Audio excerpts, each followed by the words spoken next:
Salut à tous, ravi de vous retrouver sur canalturf.com pour évoquer le programme de ce vendredi 8 décembre, Quintet Plus en nocturne sur l'hippodrome de Paris-Vincennes. Il s'agira du prix Vesta, une épreuve qui s'adresse uniquement aux femelles de 5 ans. Ma préférée sera le numéro 16, Clara Sauton, une jument qui était préservée. Elle affiche déjà 9 podiums, dont 5 victoires en seulement 21 courses courues.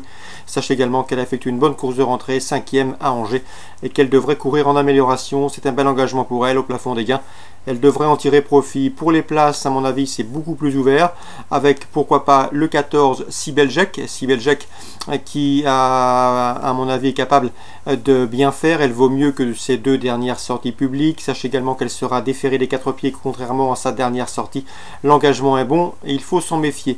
Le 13, Carte Secrète, n'est pas des plus régulières. Elle n'a pas gagné depuis le mois de février, mais attention, elle a des références à ce niveau et à mon avis, elle peut bien faire dans ce lot, d'autant qu'elle possède également un bon chrono sur le parcours qui nous intéresse. Le 15, Carrie Aberrancy, reste sur de bonnes performances. Elle débute à Vincennes avec des prétentions, d'autant que son entourage s'attache les services de Franck Nivard. Le numéro 11, Caroline Montaval, a gagné au niveau des réclamés cet été, mais elle a prouvé depuis qu'il fallait compter avec elle au niveau supérieur. Une victoire à Graines, une place ensuite à Enghien. On s'en méfiera pour les places, tout comme le numéro 5, Carla, qui reste sur deux bonnes prestations, notamment une deuxième place à Reims. À mon avis, elle peut aller devant et les emmener loin. Le numéro 6, Carmela, vaut mieux que ne l'indique sa dernière disqualification croisée La Roche, d'autant qu'auparavant elle avait pris une bonne deuxième place à Rouen où elle avait bien fini. Elle peut venir corser les rapports, tout comme le 9, Cruella, qui devrait afficher des progrès sur sa course de rentrée enregistrée sur le tracé qui nous intéresse. Résumé chiffré pour ce quintet du vendredi 8 décembre. Le 16, le 14, le 13, le 15, le 11, le 5, le 6 et le 9. Je répète, 16, 14, 13, 15, 11, 5, 6 et 9. Celui du programme à Vincennes. Dans la première, j'aime beaucoup le 101, à savoir Caprice du Lupin. C'est un cheval régulier, il est déféré les 4 pieds, il fait face à un bel engagement. Il devrait pouvoir en tirer profit. Il devra toutefois redouter le 110, Chef d'Herpet. C'est vrai qu'il part en deuxième ligne, mais le cheval reste sur un succès sur la grande piste sur plus long. Et il dépend surtout l'entraînement en pleine forme de Christian Bijon. 101, 110. La troisième, attention au 312, Dornella de Janzé. Dornella de Janzé qui à mon avis vaut largement un lot comme celui-là. Elle n'aurait qu'à se montrer sage pour le prouver. 312, Dornella de Janzé. Concernant Francis Young, il m'avait dit du bien du 413 Derby Kaluna. Le cheval lui a donné raison en s'imposant dernièrement sur la piste de Reims. Le cheval effectue ses débuts autre montée, mais il faut le suivre d'entrée de jeu car il a du potentiel et montre des dispositions pour la discipline. Résumé chiffré pour Vincennes, le 101, le 110, le 312 et le 413 Derby Kaluma.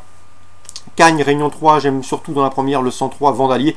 À mon avis, il a tout pour lui. C'est un cheval extrêmement régulier, une valeur sûre dans les tournois de ce genre, c'est-à-dire à réclamer. Un cheval également confirmé sur la piste de Cagnes-sur-Mer. Les pistes assouplies ne lui posent pas de problème. Et à mon avis, il devrait lutter pour les premières places. Le 103 Vandalier en Réunion 3 à Cagnes. Petit mot également sur Chartres en Réunion 4, avec dans la quatrième le 405 Varouge des Rêvants. J'ai pu m'entretenir avec son entraîneur Paul Compas. Il est confiant. Le cheval est parti au galop dernièrement à Mort-de-Bretagne puisqu'il a viré trop court. Il faut lui laisser de la place en partant, l'isoler. Son jockey est désormais prévenu et devrait pouvoir en tirer profit. C'est vrai que le cheval est meilleur corde à droite, mais à mon avis, dans ce lot, il peut parfaitement jouer la victoire, car d'après son pilote, Adrien Lamy, la dernière fois, il aurait gagné sans sa faute au départ. Le 405 Varouge des Rêvants, qui constitue à mes yeux un rival sérieux pour le 413 Berlioz de Ginet, qui selon moi est une base de jeu. Berlioz de Ginet qui est déféré les 4 pieds, confié à Eric Raffin, et qui affronte des adversaires à sa portée. Donc à Chartres, Réunion 4, le 413 et le 405. Concernant la suivante, la cinquième, attention au 509 Darling des Vignes, qui a remporté 4 de ses 5 dernières sorties publiques. C'était à droite, mais si elle tourne correctement à gauche, elle devrait pouvoir enquiller et enchaîner. La sixième, le 614 Col Secret est un cheval en retard de gain. Il devrait pouvoir le prouver dans cette compétition, malgré le rendement de distance. Attention également dans la huitième au 815 Bob. Le cheval est au mieux. Il sera de nouveau déféré des 4 pieds, comme lors de sa victoire du mois dernier, du 18 novembre à Laval. Et dans ce lot, c'est un choix prioritaire. Donc pour Chartres, Réunion 4, 4e 13 et 5, 5e le 9, 6e le 14 et 8e le 15. Voilà pour les infos de ce vendredi 8 décembre. Excellent jeu à tous. Bonne journée. Rendez-vous désormais demain pour une nouvelle émission.